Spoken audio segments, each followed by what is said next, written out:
June is men's mental health awareness month. నేను దీని గురించి ఎప్పుడో వీడియో చేద్దాం అనుకున్నాను. బట్ నా మెంటల్ హెల్త్ సరిగ్గా లేదు. I'm literally in Coimbatore like I don't know you can see it or not.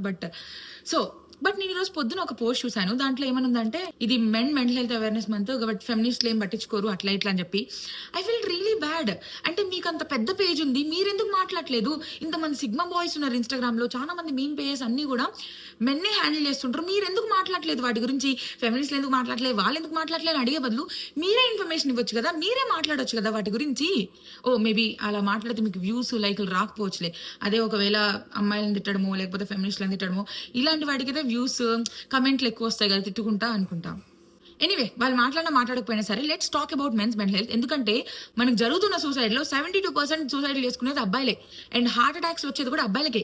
ఎందుకంటే ప్రతిసారి వాళ్ళు ఏడుస్తుంటే ఎందుకురా అమ్మాయిలాగా ఏడుస్తావు, ఏదైనా థింగ్ లో ఫెయిల్ అయ్యారనుకో, అబ్బాయి అంటే స్ట్రాంగ్ ఉండాలి, ఫెయిల్ అయితే అబ్బాయే కాదు అసలు, అబ్బాయిలా కలుగుతావు, అబ్బాయి అని చెప్పి వాళ్ళ ఎమోషన్స్ అన్ని కూడా బయట పెట్టినారు.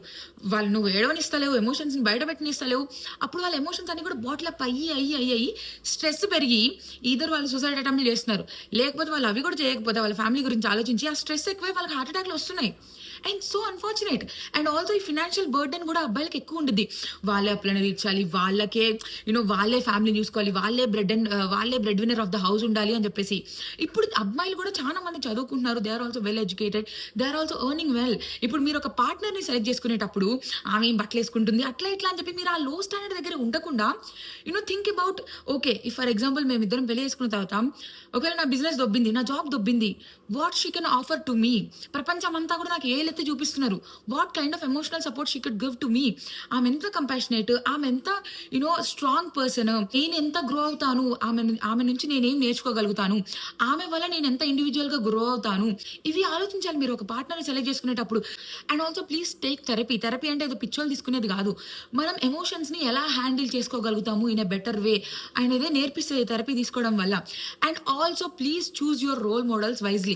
ఈ ఆండ్రూ టేట్ లాంటి వాళ్ళని కాకుండా, ఫెయిల్యూర్ ఈజ్ ఓకే, మీరు ఫెయిల్ అయితే మీరేమి వేస్ట్ గాలు కాదు, ఫెయిల్ అయితే మీరు ఎలా ఫెయిల్యూర్ నుంచి పైకి ఎలా బౌన్స్ బ్యాక్ అవుతారు, అలాంటి థింగ్స్ నేర్పించే వాళ్ళని ఫాలో అవ్వండి. మీ ఎమోషన్స్ ని మీరు ఎలా హ్యాండిల్ చేసుకోవాలి అని నేర్పించే వాళ్ళని ఫాలో అవ్వండి. ఐఎమ్ వెరీ షూర్ ఇట్లాంటి అబ్బాయిలు ఉండే ఉంటారు ఎక్కడో దగ్గర. Please follow those people and please take care of your mental health. ఎందుకంటే ఈ సొసైటీకి గుడ్ మెన్ చాలా చాలా అవసరం.